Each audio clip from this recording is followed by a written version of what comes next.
Monsieur le député de Chambly et porte-parole de l'opposition officielle en matière de sécurité publique, en vous rappelant que votre formation politique a 25 minutes. Monsieur le député. Merci, Madame la Présidente. Alors, effectivement, Madame la Présidente, ces derniers mois, de nombreuses allégations de collusion, de corruption et de malversation dans le domaine de la construction ont été faites et ont fait les manchettes de nos médias. Je pense qu'il n'y a pas beaucoup de nos concitoyens, même ceux qui suivent l'actualité d'un peu plus loin, qui n'ont pas entendu parler de ces allégations de collusion, de corruption et de malversation. Il ne m'apparaît pas nécessaire à ce moment-ci, Madame la Présidente, d'élaborer très longuement sur tous ces cas.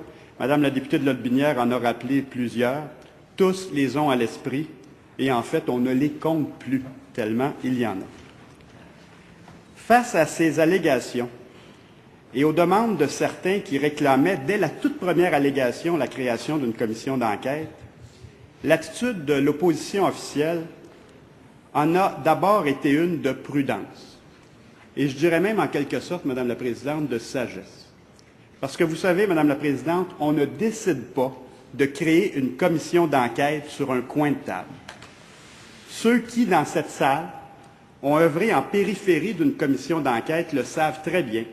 Une commission d'enquête, c'est un processus lourd, coûteux, et dont les travaux se comptent généralement non pas en termes de mois, mais en termes d'années.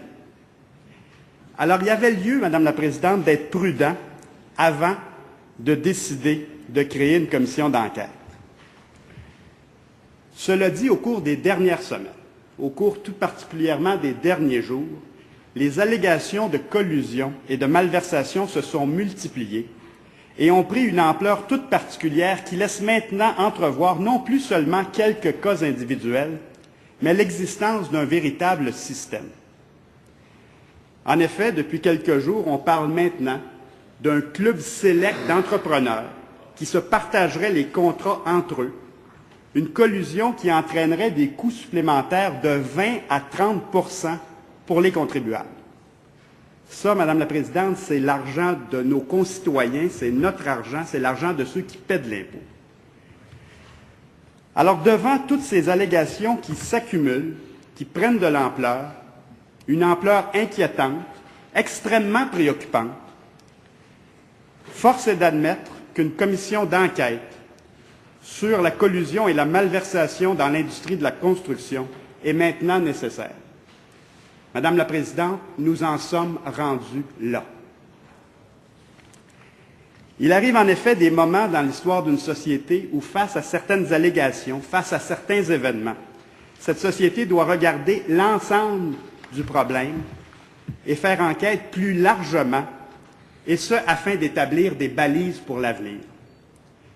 Ce fut le cas, on en a parlé dans les années 70, on en a parlé récemment, où devant toute une série d'allégations et d'événements eu égard à l'exercice de la liberté syndicale, des allégations de violence, des allégations d'intimidation, et on pense entre autres au saccage sur le chantier LG2. Devant toute cette série d'allégations, le gouvernement libéral de l'époque avait décidé de créer une commission d'enquête sur l'exercice de la liberté syndicale dans l'industrie de la construction, la commission Clich, présidée par le juge Robert Clich. 14 mois plus tard, après s'être penchée sur l'ensemble de la problématique, après avoir entendu de nombreux témoins, la commission Clich formulait 134 recommandations et plusieurs furent suivies et ont contribué à un assainissement réel de l'industrie, du climat et à une paix indiscutable pour de très nombreuses années. Notons au passage que ce n'est pas parce que la commission Clich avait été créée que cela a empêché la justice de suivre son cours. Au contraire, parallèlement aux travaux de la commission Clich, certaines personnes étaient accusées d'actes criminels devant les tribunaux.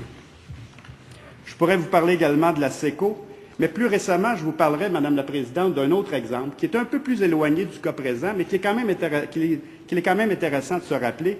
C'est bien sûr la commission Poitras. Vous vous rappellerez, Madame la Présidente, vous étiez parlementaire durant les années 90, que durant les années 90, ont commencé à surgir différentes allégations sur le comportement de certains policiers de la Sûreté du Québec.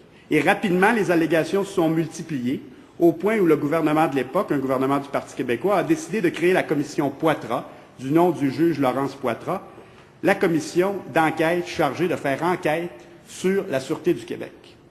Encore une fois, cette commission formula plusieurs recommandations qui, une fois mises en application, transformèrent le monde policier au Québec, et notamment la Sûreté du Québec, notre police nationale, qui se caractérise maintenant par son très grand professionnalisme. Et ça, c'est en grande partie en raison des travaux de la commission Poitras. Alors, Madame la Présidente, quand je regarde d'abord certaines déclarations qui sont faites au cours des dernières semaines, par exemple, le maire de Montréal lui-même, qui dit ceci: la corruption dans l'industrie de la construction est un problème connu au Québec, il y a un problème à Montréal, il y a un problème au Québec, il y a un problème fondamental, et c'est la corruption dans l'industrie de la construction. Ça, c'est le maire de Montréal lui-même qui dit ça, Madame la Présidente. Un expert, le professeur Jean Sexton, ancien professeur en relations industrielles à Laval, dit lui ceci: la corruption est indissociable de l'industrie de la construction. Quand je regarde ces déclarations, quand je regarde la multiplication des allégations de malversation, de collusion, de corruption qui se présentent dans le décor depuis quelques mois, et quand je regarde tout particulièrement l'ampleur de ces allégations qui ne semblent plus maintenant être des cas isolés, et c'est ce qui se dégage des événements des derniers jours, des dernières semaines, je pense qu'il est maintenant temps pour le gouvernement d'agir et de nommer, d'instituer une commission d'enquête pour faire la lumière sur ce qui se passe réellement dans l'industrie de la construction et pour formuler des recommandations pour dégager des pistes pour la suite des choses.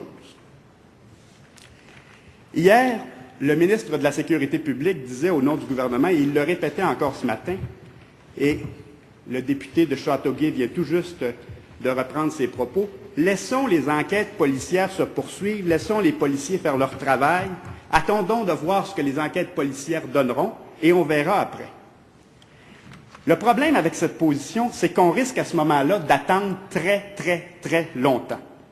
Peut-être des années, Madame la Présidente, alors qu'il importe dès maintenant de faire la lumière sur ce qui se passe dans l'industrie de la construction, alors qu'il y a des allégations de systèmes organisés, de clubs sélects d'entrepreneurs, alors, comme le rappelait Madame la députée de Lotbinière, qu'il y a présentement des milliards et des milliards de contrats qui se donnent en matière d'infrastructure au Québec, c'est dès maintenant qu'il faut faire la lumière sur l'industrie de la construction. Si on attend les résultats, comme le suggère le député gouvernemental, le whip du gouvernement, si on attend les résultats des enquêtes policières, ça peut être très long. Dans le cas de Vincent Lacroix, ça a pris des années avant que l'enquête policière de la GRC finisse par aboutir. Plus récemment, et tout près de nous, dans le cas de l'ex-lieutenant-gouverneur, l'enquête policière a duré des mois et des mois. Et je voyais tantôt la députée de Tachereau qui a suivi ce dossier de près. L'enquête policière a duré des mois avant de se retrouver sur le bureau du procureur où il est resté pendant des mois, avant de se retrouver sur le bureau du directeur des poursuites pénales où il est encore resté pendant des mois. Et là, on est en train de faire une pré-enquête. On ne sait même pas encore s'il y aura des accusations. Ça peut durer très longtemps si on attend le fruit des enquêtes policières. Et d'ailleurs, pas plus tard que cet été, le directeur de la Sûreté du Québec lui-même, M. Deschênes, Richard Deschênes, disait ceci. Il l'avouait lui aussi que c'est très long, ces enquêtes-là. Il dit que ce sont des enquêtes complexes